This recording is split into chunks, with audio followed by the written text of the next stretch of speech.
Broadcasting the information the mainstream media won't touch. This is The Richie Allen Show in association with DavidIke.com. To serious matters then. You might remember a couple of years ago on the programme, not long after the programme began, I interviewed a couple of times a woman called Melanie Shaw. Now, Melanie came on the programme to talk about her experiences at Beechwood Children's Home in Nottingham. It was harrowing stuff. She was abused as a child at home and was then abused again when she was in the care of this Beechwood Children's Home, which was, at that time, run by Nottingham County Council. It's believed by, in my opinion, some very credible people and very credible researchers that because she blew the whistle on this and named names and threw the spotlight on those doing it and played a big part in Operation Daybreak, which she did because it was her testimony to the police that got Operation Daybreak underway. It's the belief of a lot of people that she's being persecuted for having the courage and, in their opinion, I suppose, the temerity to come out against this. The interview I did with her 2.5, 2.25, I suppose, years ago, is on YouTube, on her YouTube channel, if later on you want to have a listen to it. Now, we learned last week that she was sentenced to 2 years in prison. And it's bizarre because we can't determine why she was sentenced to 2 years in prison, why the 11 months she'd been in prison on remand hadn't been deducted from her sentence, what's going on, because it was all in a secret court. Now, to talk about this, because he's on top of the case, he's followed it diligently. He's a friend of Melanie's, and he's got a great history himself. He is a former Nobel Peace Prize nominee, as I mentioned earlier on, but he's also been a long-time campaigner against child abuse. And, of course, as I mentioned earlier on, with the Hollie Greig case, he found himself incarcerated for asking questions, and that was back in 2012. And we will talk about that as well, because we have plenty of time. Lots of time and no pressure. That should be our tagline. Let's welcome to the programme for the first time. It's a pleasure to welcome him, Robert Green. Robert, welcome to the programme. How are you? I'm fine, thank you very much, Richie, and thank you very much for being so kind as to invite me on today. It's a great pleasure, and I'd just like to thank those people, perhaps just before I forget, because I'm always forgetting to thank people that I should thank. You and I, of course, with David Ike on Saturday in Manchester.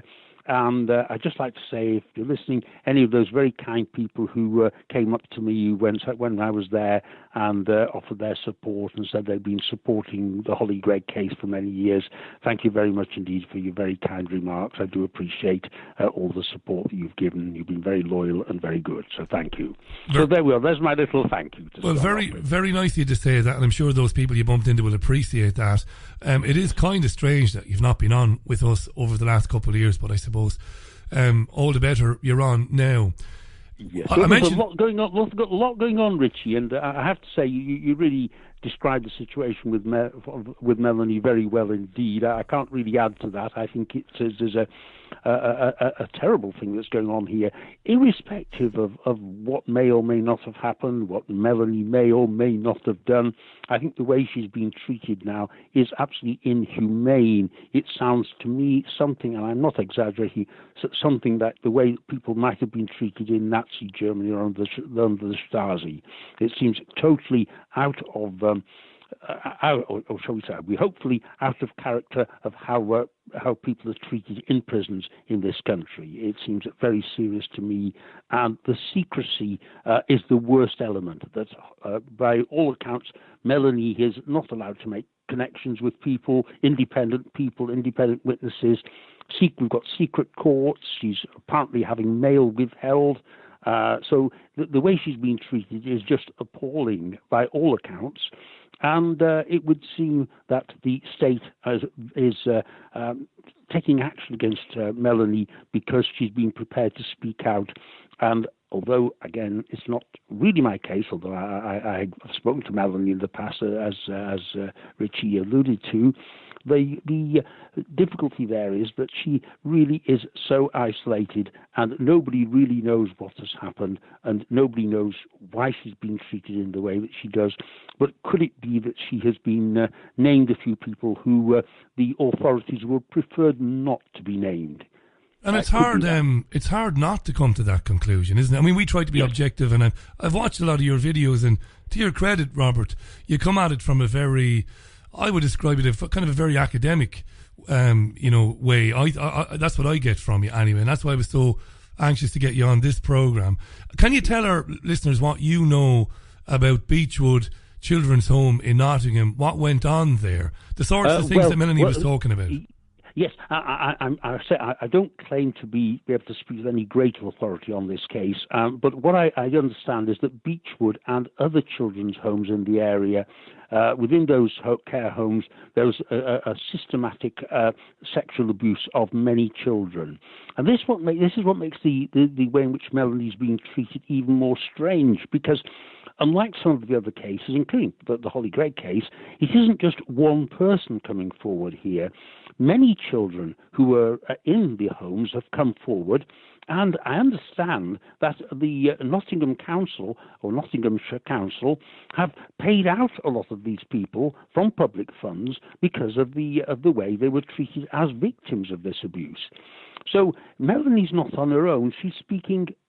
She's making the same kind of allegations in the same kind of places that many other people have. So it's impossible to really discredit Melanie, because she's only saying the same things that many other victims have said, and those victims have been believed.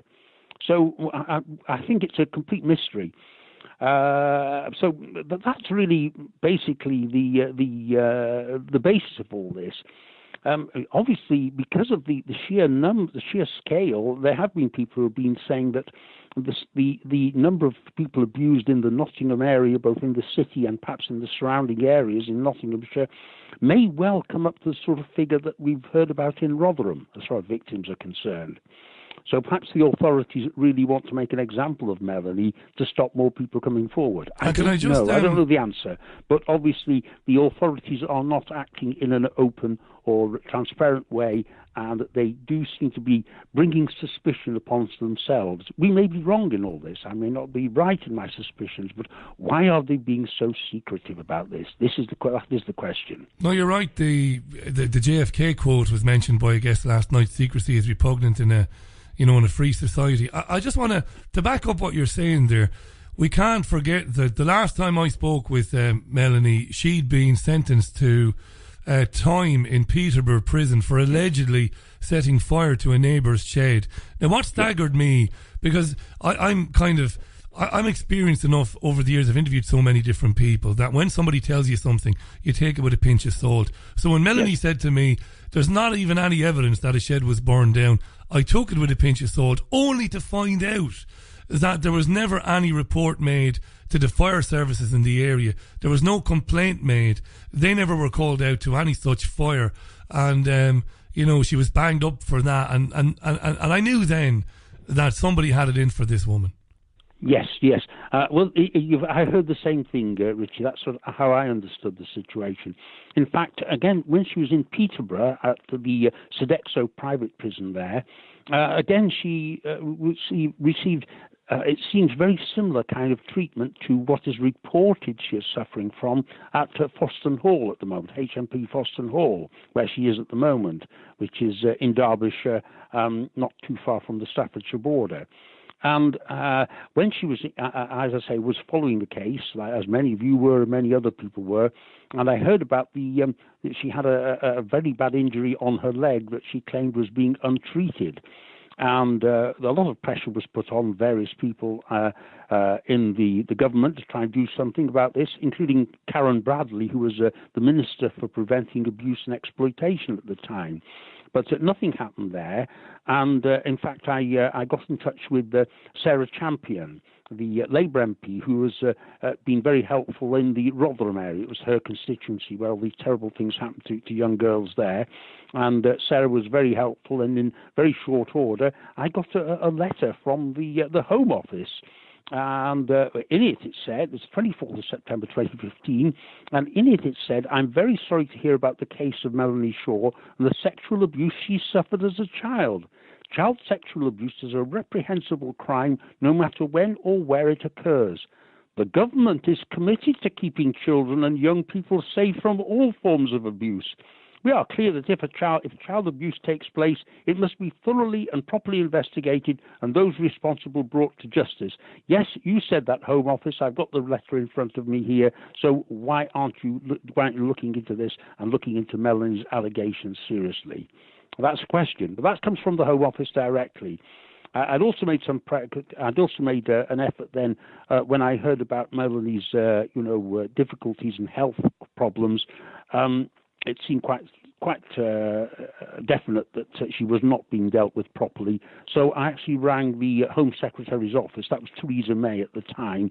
And I told them what I obviously didn't get a chance to speak to the Home Secretary, but one of the staff. And I explained that I'd been told about this situation in the Sodexo prison in Peterborough and the treatment of this particular inmate. And I said that I understood that her health may be in danger.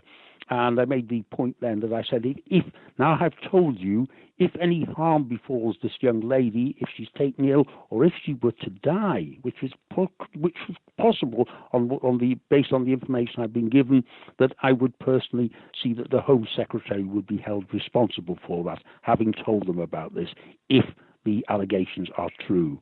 As it happens, in very short order, Melanie became treated much, much better indeed. But that's just a point I'd like to make for all the people who are concerned about people who are being treated badly, especially if they're incarcerated.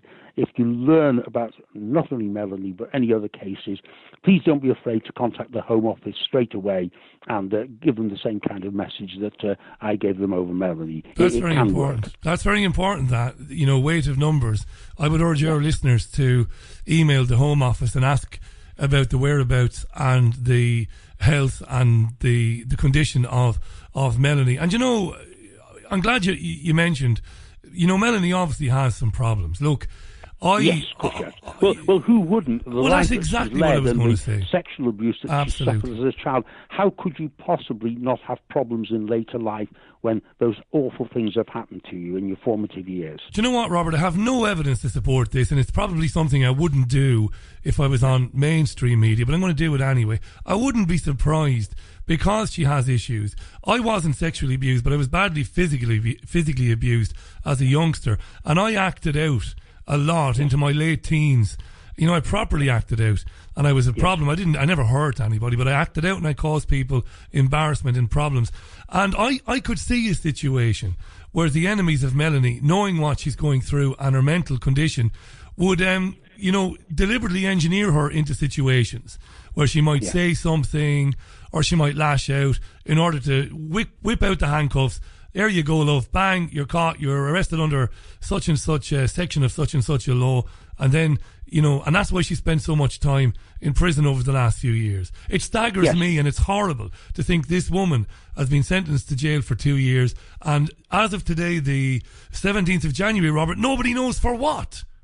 No, that is the point. It's staggering, isn't it? The secrecy, even the court case was actually, they did everything to cover it up so that nobody could be there, no press, no members of the public could know what was going on. And Melanie, of course, has been isolated from the outside world. We have a reason to understand that her mail has been intercepted.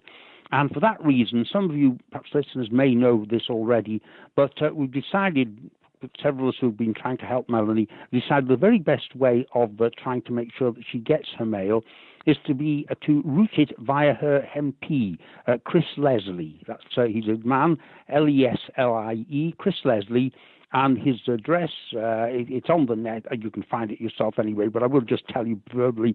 It's 12 Regent Street, Nottingham, NG1 5BQ. And I've done this already. I've sent a letter to Melanie, and I've sent a covering letter to Mr. Leslie to tell him about the situation and the fact that it sounds suspiciously like torture in the internationally accepted way how defining how torture is. And I've suggested that he takes immediate action to protect his constituent. And I understand a former employee. I think she actually worked for him. And I think there's a rather nice picture of Melanie and Mr. Leslie chatting amicably together.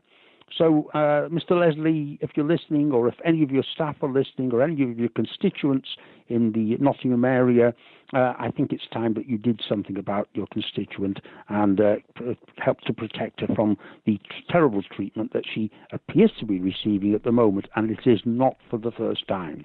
Robert, thanks. We're going to leave that. It's at Chris Leslie MP on Twitter as well, at Chris Leslie. And just to reiterate what Robert already told you, and I'm sure you understood him perfectly. He's got a great speaking voice. But I'm going to do it again anyway. 12 Regent Street, Nottingham, November Golf 1, NG1, 5B for Bravo, Q for whatever, Quince, whatever. So NG1 5BQ.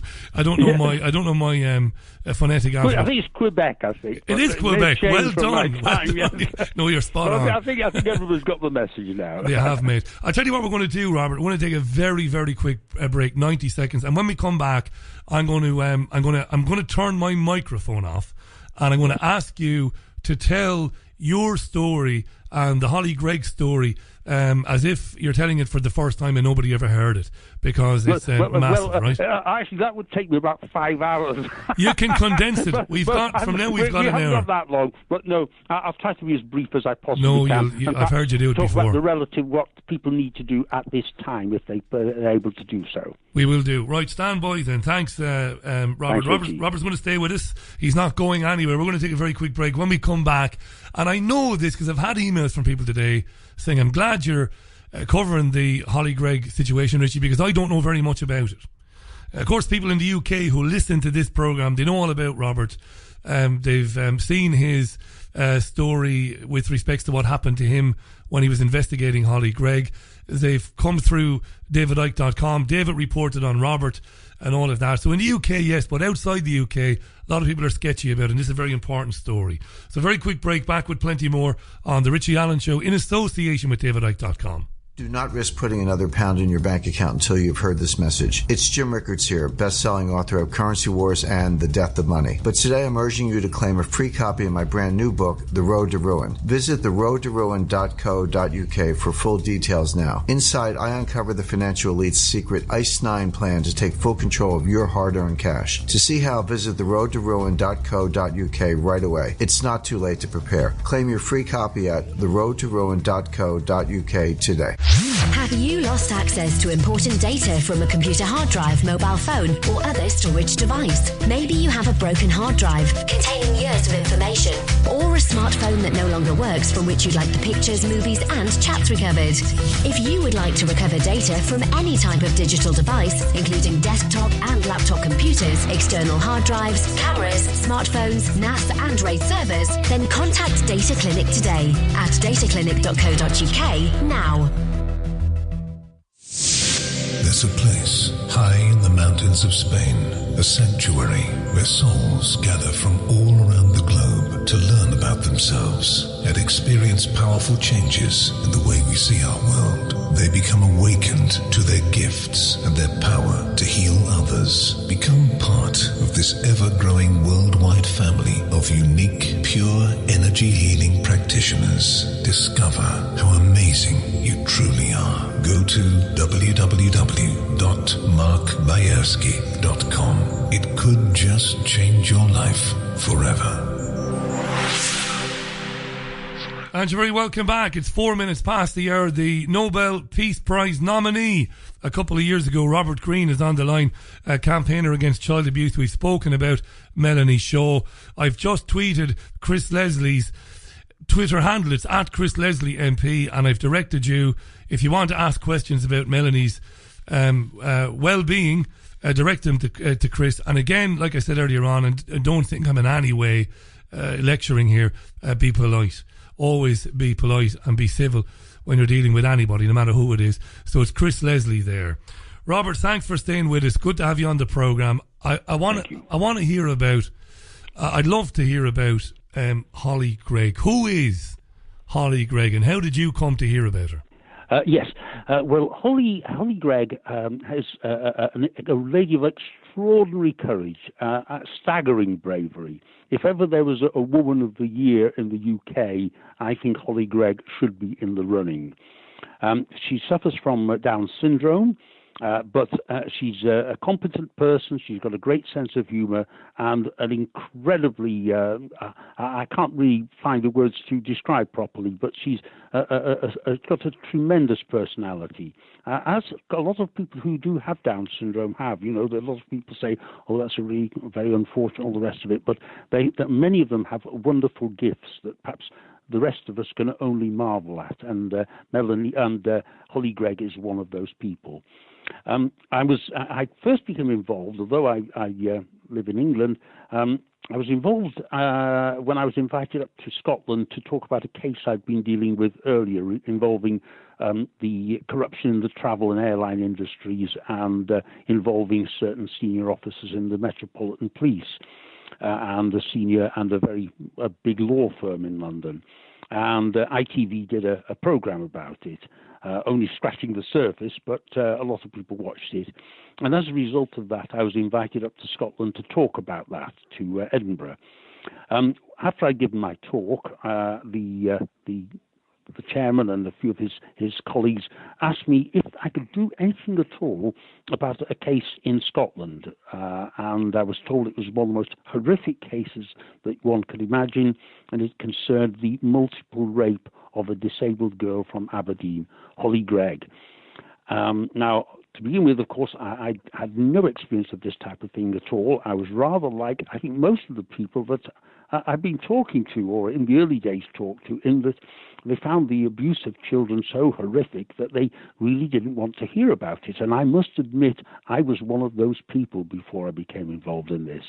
But when you come to realize about the horrors of what these children are suffering, it is not right, not morally right to stand back and say, oh, it's not my child, I don't want to hear about that. It's awful, it's horrible, I don't want to hear it. Well, if you don't want to hear about it, what do you think it's like for the victim, how they must feel?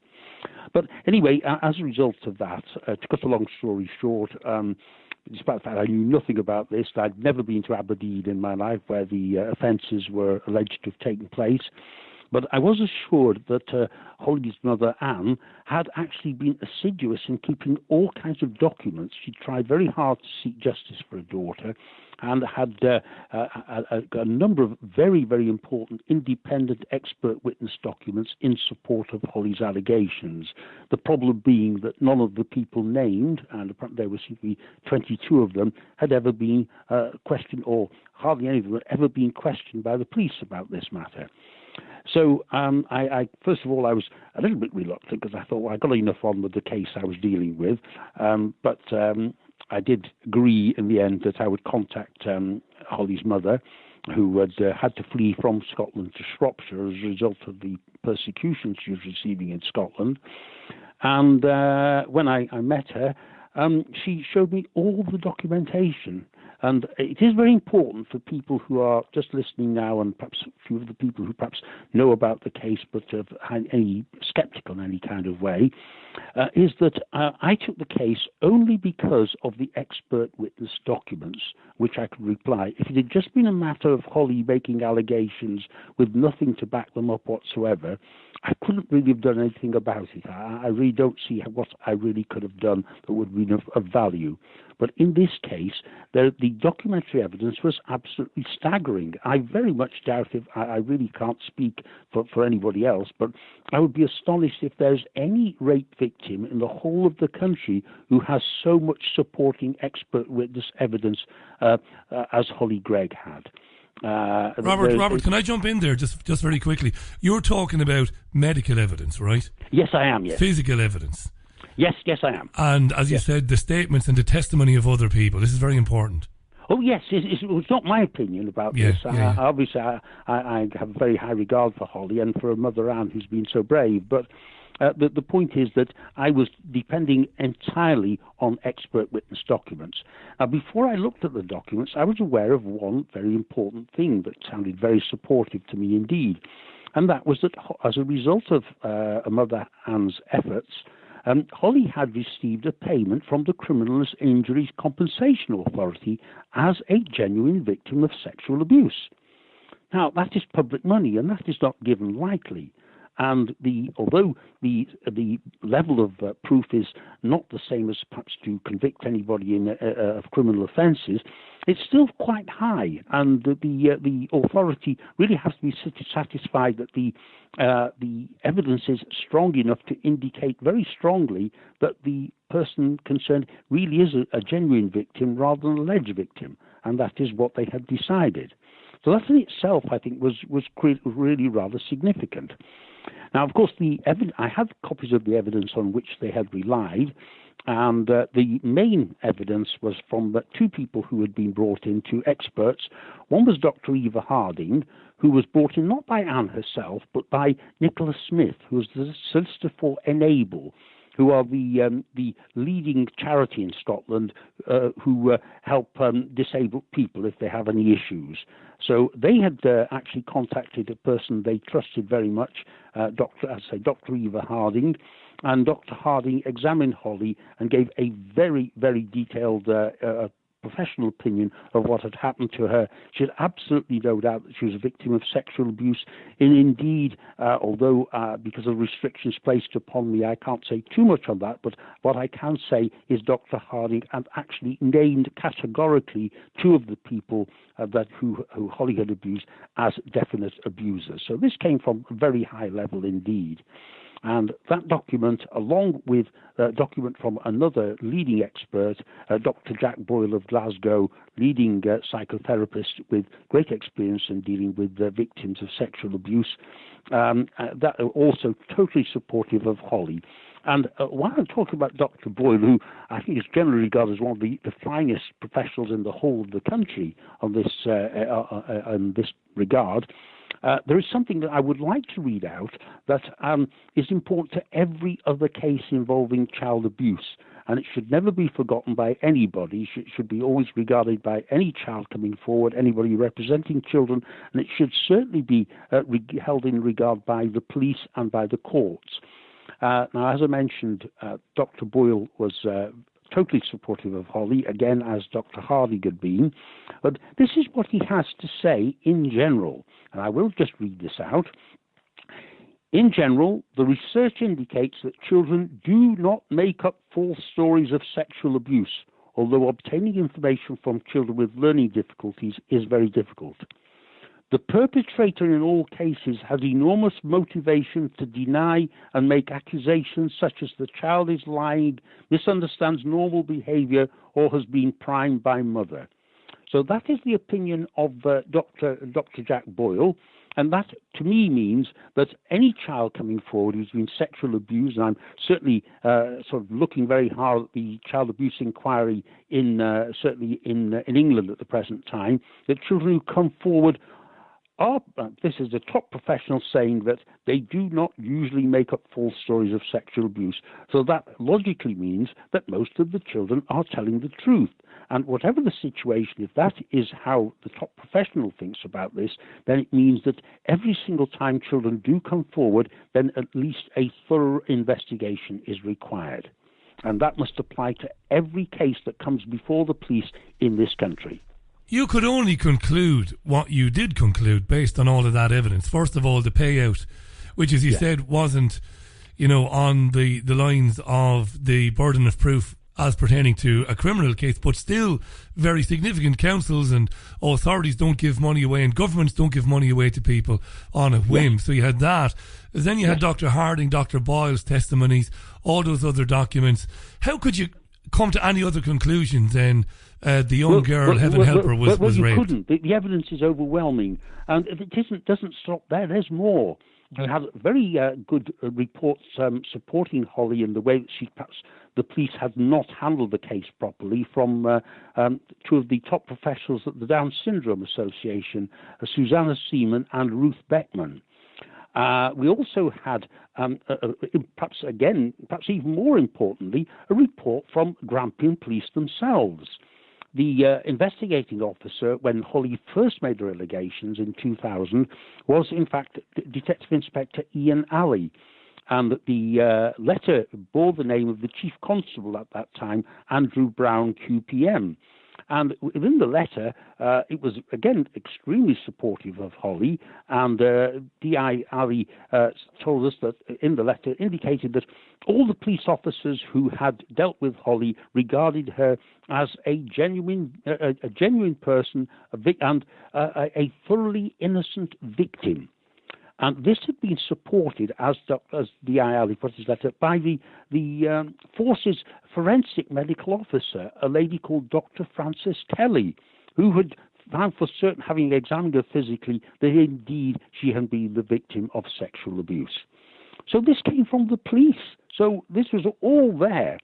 And on top of that, we got some more evidence from another doctor, Dr. Paul Carter, who was the doctor at the school that Hollie attended, which coincidentally was also called Beechwood School in Aberdeen. And he had also put 2 reports in, again, fully supporting Hollie, that he had very great concerns after physically examining her, that she'd been involved in sexual abuse. And I'm really loath to say too many things here that would embarrass or cause any problems. That, yeah. But one thing that I should say, and this in a way sickens almost everybody, is that at the age of 10, Hollie had received a infection that is normally transmitted sexually. That was at the age of 10. At the age of 10. Yes. I actually rang Dr. Carter when I got hold of these documents. He was then practicing as a GP in the Midlands, and he confirmed everything that he put in his articles, in his reports, and he was absolutely deeply shocked that nothing had happened as a result of him putting these reports out that he sent to the head teacher of the school. Let me do a quick recap. It's exactly 16 and a half minutes past the hour. Robert Greene is on the line. Robert is a former Nobel Peace Prize nominee. He's a campaigner against child abuse. He was in Scotland a few years ago working on another case, and he was asked to look at the case of Hollie Greig, a young girl with Down syndrome, the learning disability.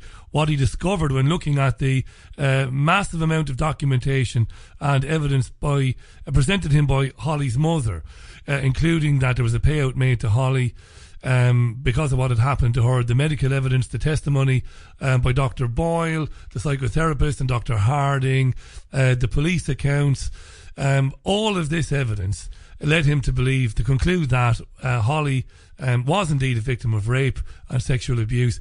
And of course, Robert, now we move on to, you must have been, so you're flabbergasted, you're wondering how with all of that evidence, why is Hollie's mother still demanding justice and accountability for her daughter? That's what you, and this is where the story moves on. Why is she not getting anywhere with this information? Well, it's very difficult to know for sure, but obviously what is certain is that the Scottish authorities, and I will come on to this later, it includes, have covered it up at the very highest level. I do mean the very highest level, and I'm going to talk about this in detail. First Minister Alex Salmond and current First Minister Nicola Sturgeon are absolutely culpable, and they have broken the law. They've been proven to have broken the law in trying to cover up the Hollie Greig case. And I will give you some more details about this in a little while, because I think people should be doing something about it, especially if they're living in Scotland at the moment. They should be asking questions of their MPs and MSPs and possibly MEPs about why this has occurred and how it is that both Mr. Salmond and Ms. Sturgeon remain in office. Because when the truth gets out about this, and it has been forcibly concealed by the Scottish Government, then I think the people of Scotland will realise that they have been betrayed and deceived for far too long. Robert, could it be the case, I mean, obviously Salmond and Sturgeon are not here to defend themselves. Could it be the case, and it happens all the time, I've been covering politics for donkey's years, that whatever they might or might not have done might not have been malicious, might be down to not knowing all the facts about it. Oh no! Actually, I anticipated that to you, Richie. Yeah. What I can say is all the documents that once I'd realised it and found that the Scottish government, the Scottish police had done nothing about it, I forwarded copies, all of these, to Alex Salmond, who was the First Minister at that time, and these were acknowledged as being received. So the evidence that I was looking at had been received by the offices of the First Minister. Now, look, yes. Again, yes, I'm going to get hammered now. I'm going to get hammered for saying this, but I'm going to say it anyway. And look, I'm not saying I think it's likely, but I've been around mainstream media and I've been around politicians. There is the possibility that Salmond and Sturgeon may not have been shown this by their respective entourages, right? Richie, if I may stop you there. Stop me. There is actually a clip of me handing over the document. I'd already posted them to Mr. Salmond, and he'd done nothing. On the it was the 1st of May 2011, Mr. Salmond arrived in Perth to be interviewed on BBC about the coming election in 2011. That was the Scottish election. And there is a clip that you can see where I actually hand him copies of his documents. They put it into his hand. I tell him who I am, and it's about the Hollie Greig case.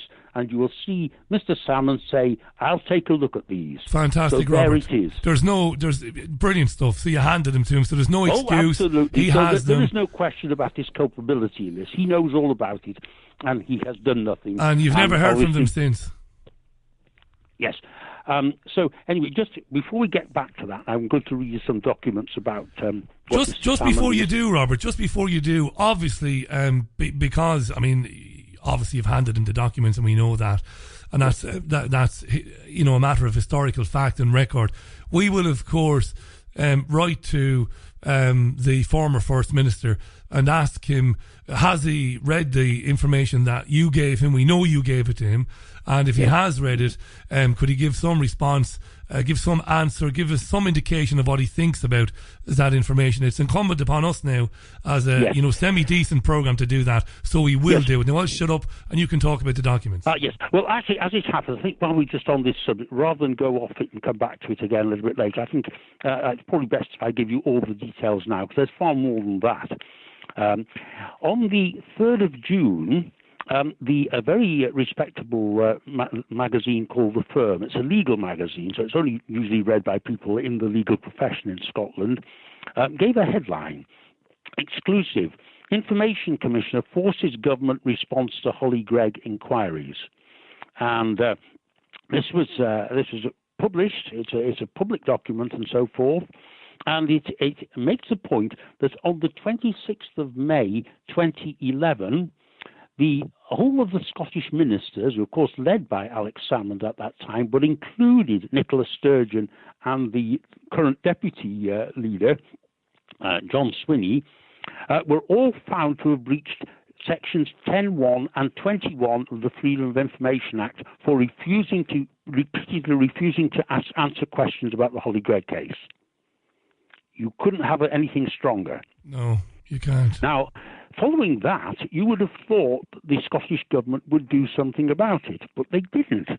And they ignored the Information Commissioner's ruling and until the 11th of July, when they faced the criminal charge. All the ministers, including Nicola Sturgeon, faced the potential criminal charge of contempt of court for failing to address the issue, address the ruling that the Information Commissioner, Mr. Kevin Gunnion, had made.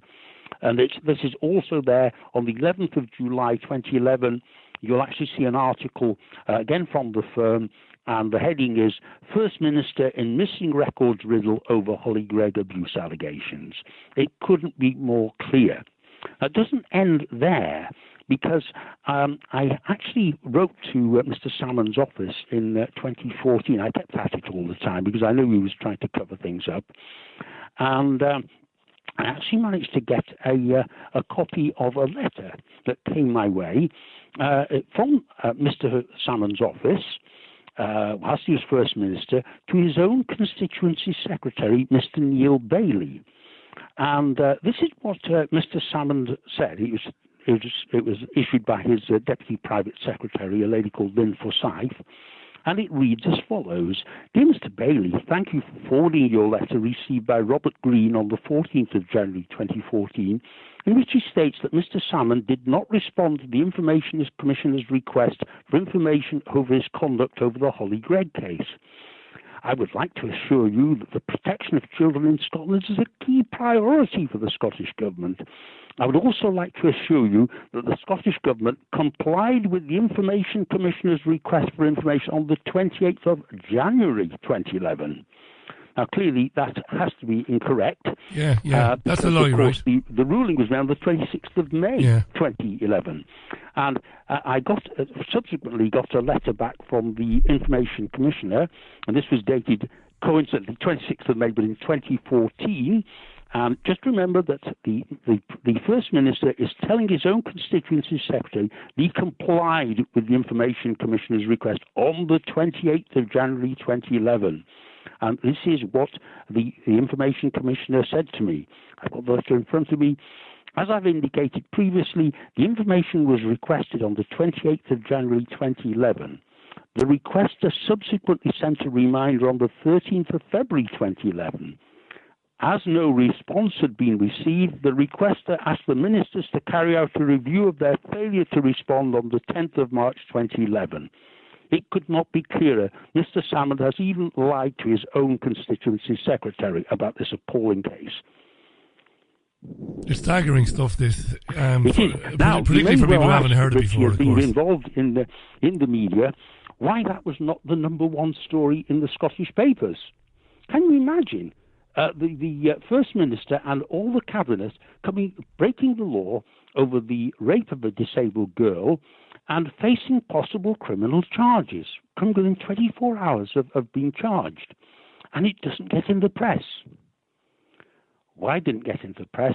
Because Mr. Salmon's solicitor, a man called Peter Watson of Levy and McRae, threatened broadcasters and editors all over Scotland that this case had to be covered up at all costs. And there is people were not to be told what the Scottish, their own top elected representatives, had done over this horrible rape case. Now, Robert, there's documentary evidence to show that Salmon's solicitor contacted the broadcasters. This is a fact, right? That is the case. That we have actually got to say that there's been contact. Although I have to say, I won't embarrass the people concerned. I have spoken to 3 editors about this, and they all confirmed that this was indeed the case, that they had been threatened. That they'd been told basically you're not to talk about this, you're not to investigate this. Absolutely. This case was so hot that they felt that the Scottish people had to be kept in the dark over it at all costs. Now, this is what's really interesting about this. And when I say interesting, I don't want to sound heartless, because we say interesting and it's about a young girl's life and her mother's life. So when I say interesting, I'm not being in any way heartless. But what, from a purely, academic or a purely journalistic point of view, what's really interesting about this then is later on what happened to you. But you're coming to understand that what was really going on here was a wider paedophile network, a network of individuals that were pandering and passing around children. Now, you're excellent, so I don't have to repeat this for your benefit, but for the audience's benefit, I'm going to mention that at this point, Robert won't be mentioning any names. We're not going to be doing that for his own sake and for our sake, but we're going to talk about you're learning that there was a wider, deeper conspiracy at work in that area abusing children. Talk to us about that. Well, I believe it was. I think the actions in trying to cover up the case were so drastic, and then the subsequent actions about throwing me into prison were an indication of that. They had to stop me at all costs, because it wouldn't make it. There had to be sort of powerful individuals involved in this case. Otherwise, the draconian actions taken against me would make no sense. What I did, I've talked about this, I'm just going back chronologically a little bit now. In 2009, on the 8th of September 2009, I managed to persuade, after a lot of pressure, the Scottish police to reinvestigate the case. And again, I repeat, they had all these expert documents in front of them. They knew the Criminal Injury Compensation Authority had paid Hollie out. So they had all this evidence. They've got the police letter as well. That was all there in the possession of Scottish police when they interviewed Hollie on the 8th of September 2009. I was present, and I'd like people just to think about this, because I'm sure this is something that most people have never experienced in their lives, and I hope that they never do.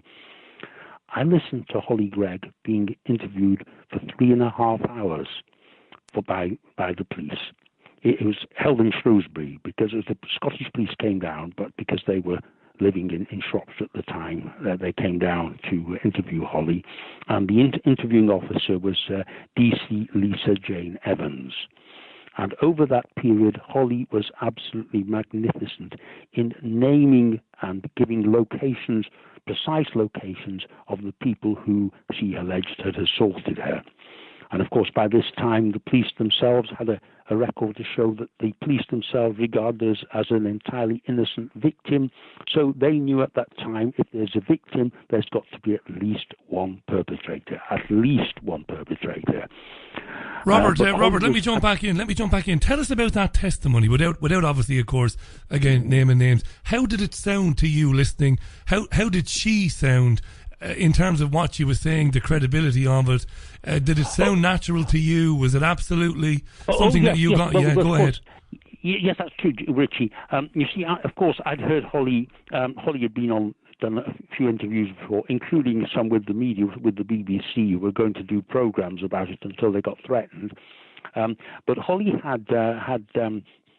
was very precise over that time. She does have speech difficulties and she has some hearing difficulties, but she was very, very precise about locations, what people look like, and so forth. Just taking into account that she does have some speech difficulties, but she was quite clear about everything that had gone on and named people very clearly, and also named 7 other children she had witnessed. She said she had witnessed being assaulted. This is unbelievable stuff, this. Again, for somebody who hasn't heard it before. Story. Staggering stuff, yeah. I just want to do a quick, very quick recap. 29 minutes to the top of the hour. If you've just joined the programme, Robert Greene, the anti-child abuse campaigner, is on the line, former Nobel Peace Prize nominee. We're talking about Hollie Greig, the staggering case, the unbelievable amount of evidence to suggest that this girl was raped repeatedly, that she was raped by many people, by several people. The doctor's testimony, the psychotherapist testimony, all the police evidence, everything that we've talked about here, all of this documentary evidence, and even evidence that suggests, and we know that Robert did pass this information to former Scottish First Minister Alex Salmond, who hasn't, to this point anyway, come back to Robert or addressed any of this. Neither has Nicola Sturgeon. Why they've done that, we don't know. We can speculate, and Robert has speculated because he thinks it's part of a wider cover-up. This is staggering stuff. It's staggering stuff, this. For people who haven't heard it before, I came to this information through davidicke.com when David was reporting on what happened to Robert. Even the interviews with the police that you're describing, Robert, harrowing stuff. I mean, it must have been harrowing stuff to listen to. It made you even more convinced of the credibility of the story and of Hollie. And I had no doubt about the credibility because the evidence was already all there. Not just what Hollie said. As I say, it's all the experts who supported Hollie. You know, all independent of each other. They were all giving the information, having examined Hollie and all the rest of it, physically and psychologically and so forth. They've given all that evidence and everybody absolutely supported her. So who am I to argue with top professionals who have had looked at her and investigated her? I'm not qualified in any of these matters at all, but they are, and they're the top people in their profession, and they're acting professionally and impartially, and that was the opinion of all of them. So there's, when I say about the fact that no rape victim could possibly have more supporting evidence than Hollie, and of course, it's quite clear we have evidence that there was a very serious cover-up at the highest level. Now, basically, what happened to me is not important in comparison to what happened to Hollie, but in 2009, we did get after this detailed interview with Hollie, and the police having all the documents, and by this time the First Minister having all the documents. On the 4th of December 2009, I got a letter, or Anne, Hollie's mother, got a letter to say that the police weren't going to do anything about it because of insufficient evidence. Insufficient evidence. Staggering stuff. Staggering for you to read that, right? With the tranche of documentary evidence, right? Yes. Yes. Now, what happened was that also the letter said that the independent counsel had given advice that they couldn't go ahead on this. Now, I'd already got an idea that independent counsel was none other than the head of the legal system at the time, Elise Angelini. So on around the 19th of December, having had a few discussions with Anne, I decided to ring up the Crown Office, which Elise Angelini was at the time in charge of, and I got through to a lady who's the head, I think, of the Sexual Abuse Unit, Kathleen Harper, QC. And I said, I can't believe that this case has been blocked. There's so much overwhelming evidence, and people have been named quite clearly, and named clearly by the experts, who all certainly talked about at least one of the people as a prime suspect, and nothing has happened. How can this be? And I said, who is this independent counsel who had told the police, who seemed to have told the police to back off on this? And she said, after I put a bit of pressure on her, she didn't want to give me the answer. But after a little while, she said twice to me, she said, it was the Lord Advocate. It was the Lord Advocate. That Lord Advocate was Elise Angelini, who, I might add, was actually the head of the Procurator Fiscal, the main prosecutor in Aberdeen, back in 2000 and 2001, when Hollie first reported the abuses. So in no way could she be an independent person, because she was looking at a case in which she had previously been involved in. Well, she had to recuse herself because it could reflect very badly on her if it was to come to light what happened to Hollie. Questions would have been levelled. Why did you not proceed with the prosecution at that time? Exactly. It just gets even filthier and murkier the more you go into it. Yes. In fact, we've since had Angelini, of course, told the courts when I was arrested and so forth that she had nothing to do with the cases, and we've got documentary evidence to say that she had said categorically she had nothing to do with the case, which was a lie. And fortunately, after I'd twice been thrown into prison, on the 28th of April 2014, the former Justice Secretary, Kenny McCaskill, and he was the Justice Secretary at the time, attended a public meeting in Perth. And one of the people there, the very brave Scot who's done wonderful work, called David Scott, posed a question to him in the hall, which was recorded. And he asked him a question about who was responsible over the Hollie Greig case.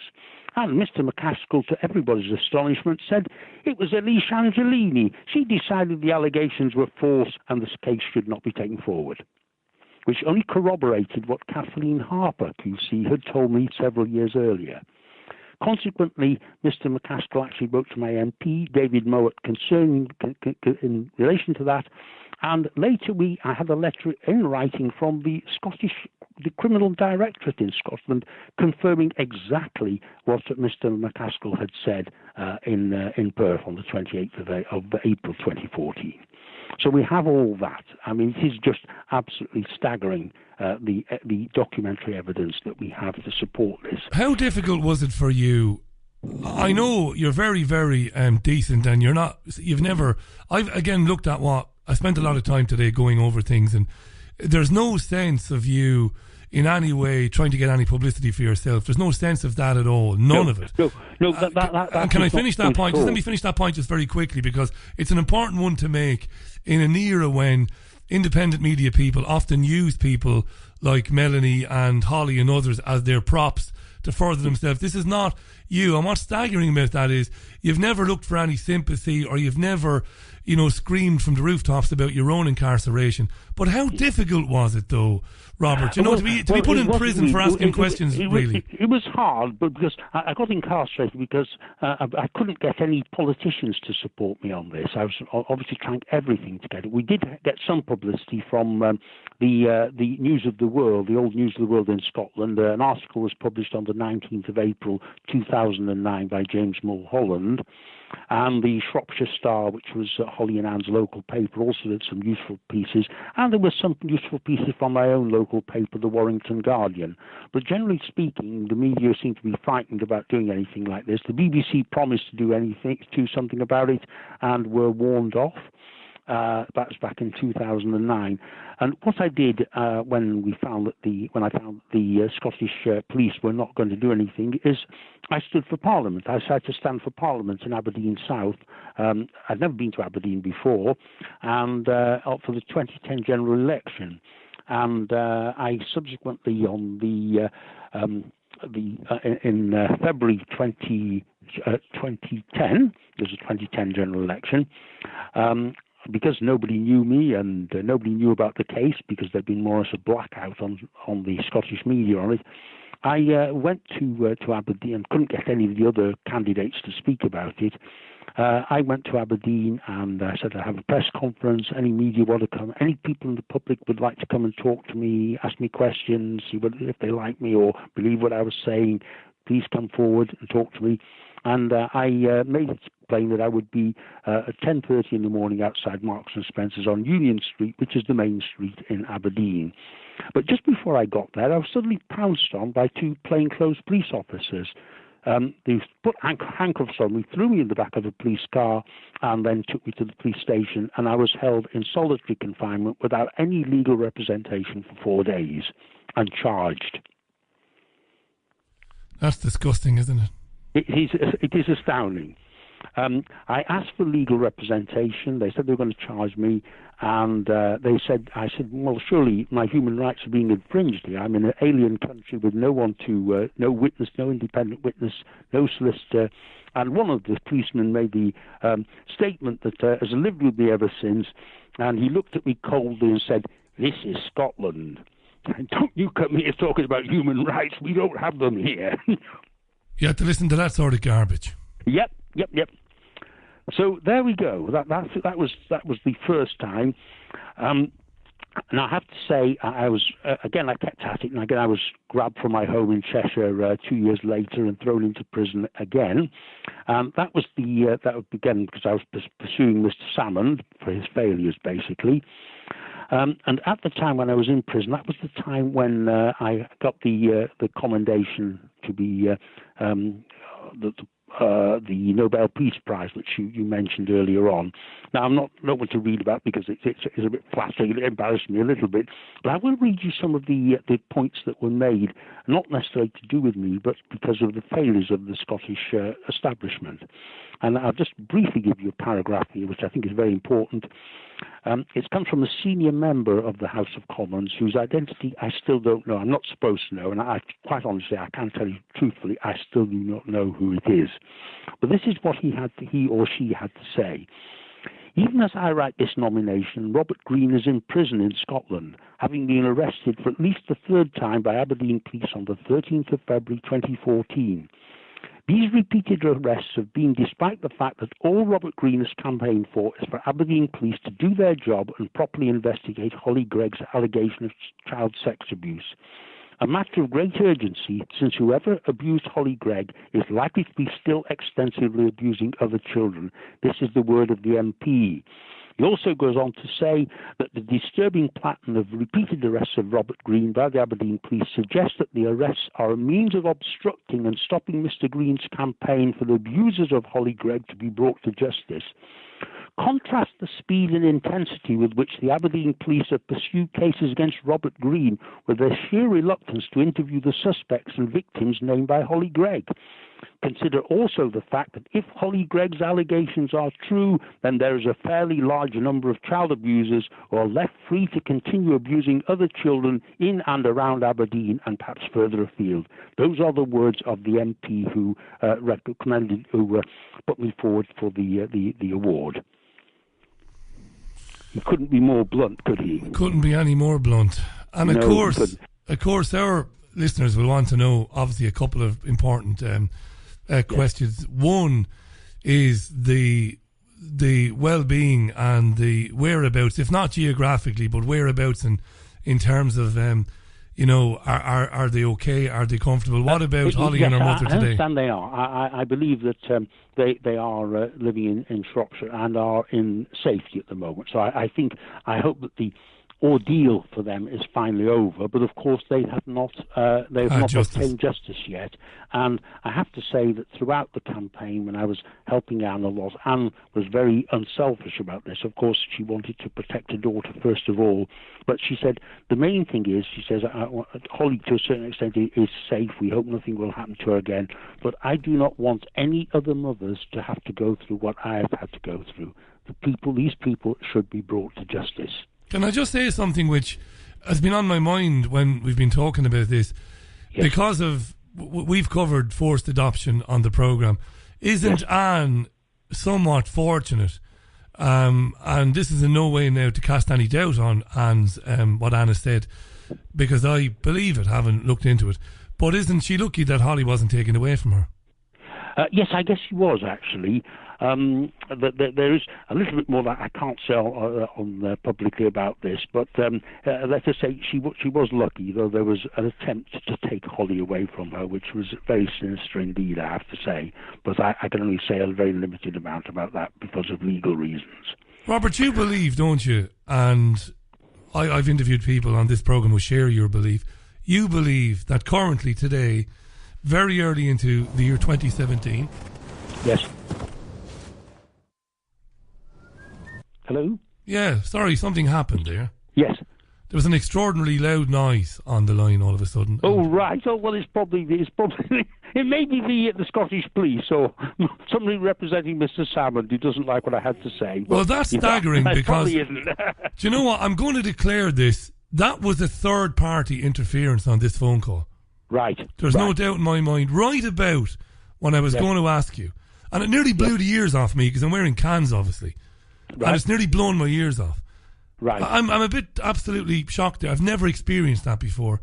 But right. I'm not expect any dirty tricks from the Scottish authorities. That's extraordinary. I wonder did our listeners hear that, if they did tweet me. But before, I don't want to waste any more time on that for the moment. Yes. You believe that currently, right now, as you and I talk, there exists an international and a national paedophile ring with very important and very powerful people working within it, abusing children and rendering children, taking children from one place to another for the purposes of abusing them, and that the vast majority of people in the United Kingdom have no idea about the scale of that. Go ahead. Yes.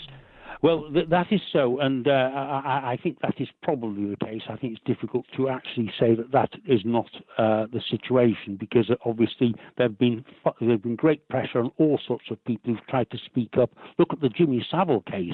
Nobody dared to. He was at it for 50 years by all accounts, and all the people who worked with him seemed to know about it, but not one person had the guts to speak out about him when he was alive. Nobody in the mainstream media made these allegations whilst he was alive. And the only person of any standing who had the guts to speak out was a person who is often mocked by individuals in the mainstream media, and that person is David Icke. He spoke out whilst Savile was alive, and he was the only well-known person to have the courage to do so. And if you hear about anybody trying to put David down, just remind them about that. Where were you when Jimmy Savile was raping children? Not to mention, of course, he named Edward Heath and George H.W. Bush. That's another issue. I know he did mention that too. What I should say is, in the Aberdeen area, there have been other cases, and cases actually taking place now where the similar kind of cover-ups are taking place. I would ask people to look at the terrible case of the Doherty family. I would ask people to look at the case of the disappearance of Sean Richie, a young man disappeared on the Halloween night in 2014 in an area very close to where the Doherty family reported likely sexual abuse. There's been the persecution of a devoted father in Aberdeen called Malcolm Ogilvie, and there's also been the murder of Claire Webster. all in this same area, and there are other issues as well, but those are just 4 which I would say would be extremely suspicious indeed in the way that those cases have been dealt with and are being dealt with at the present time. We'll get you back on in the near future and we'll talk about those cases. We're just about running out of time now. I want to remind our listeners, Robert Greene has been on the line to us, and we've been talking about Melanie Shaw and what happened to Melanie last week and where she is and why hasn't there been any announcement by the so-called authorities as to what she was convicted of, and of course Beechwood Children's Home. Robert's been talking about the Hollie Greig case, which is a national scandal. There's no doubt about that, and I'm glad that he's come on the programme to talk about that, and of course the wider issue of paedophile rings operating here, there and everywhere, rendering children and abusing children, and doing so, it would appear at the moment, with immunity from prosecution. Yes. Well, if I can just, I know we're running out of time now, Richie, but I should just mention some of the other quite important, again, which shows the strength of the case. On the 20th of February 2013, I was invited down to Operation Utree's headquarters in East London. And I was interviewed by 2 officers, very good officers, called DS Nick Troon and DS Sean Richardson. They seemed to be very well briefed on the Hollie Greig case. They wanted to go all the facts with me. Of course, I gave them copies of all the key documents, and they actually wanted to investigate again in Scotland. It wasn't just when I got the reinvestigation in 2009. In 2013, the same thing happened again, but this time it was the police in England who wanted to investigate. But the officers told me that in order to set up an investigation in Scotland, they needed the permission of the Scottish authorities. And I said, well, that's wonderful if you get it, but do not forget that the current First Minister is implicated in this case. I think you will be blocked. And that is exactly what happened. That's what happened. The Scottish authorities refused the officers from Operation U3 permission to go ahead and investigate Hollie's case. That goes to show how bad things are, and the support that that we've had, even from the police here in Britain. I can't criticise them for their effort, for the lack of effort. Robert, that's brilliant. Just finally, in the 20 seconds we have left, where should people go to find out more about what you've been doing? Well, there are a lot of things that they can look at. I don't have a blog of my own, so there's nothing that I control, and that's deliberate at the present time. But there are quite a lot of things. I mean, you'll often find lots of things on the UK column who've been very good. I know David has been very good in many ways, David Icke, and Hollie Greig Justice is worth having a look at as well. I say none of these are controlled by me in any way at all, but there's quite a lot of information on those. If you just want to read about some of the things I've been talking about, many of these documents are in the public domain, and if you want to just satisfy yourself just having heard me talk about it, you can actually read a lot of these things for yourself. Great stuff. Yeah, but I would urge everybody to do what they can regarding Mr. Salmon and Mr. Sturgeon. I think they're 2 people who, it's probably the only case with the paper with you can actually absolutely certainly tie in the national leaders. Well, we'll certainly be asking them, Robert. Either of those people are fit to be in the offices that they now hold. We will certainly be asking them to explain why they haven't, answered the documents that they were given, why they haven't made a statement about the documents given to them by you on this case. Thanks for coming on the programme. I have no doubt you'll be on again soon. And sincere congratulations to all the to you for all the work you've done and sticking up for people like Anne and Hollie and others. I really mean that. Thanks, Robert. Thank you, Richie. That's very kind of you. And thank you to all the listeners. Fantastic. Robert Greene on the line to us there from Warrington. And as he said there, his work is documented. You just need to put his name and Hollie Greig into a search engine, excuse me, and you will find out, or you will find links to his work. Like I said, if you go to davidicke.com and you put Hollie Greig into the search engine, everything that's ever been put onto davidicke.com is archived. So you'll get loads and loads of links to information there. It's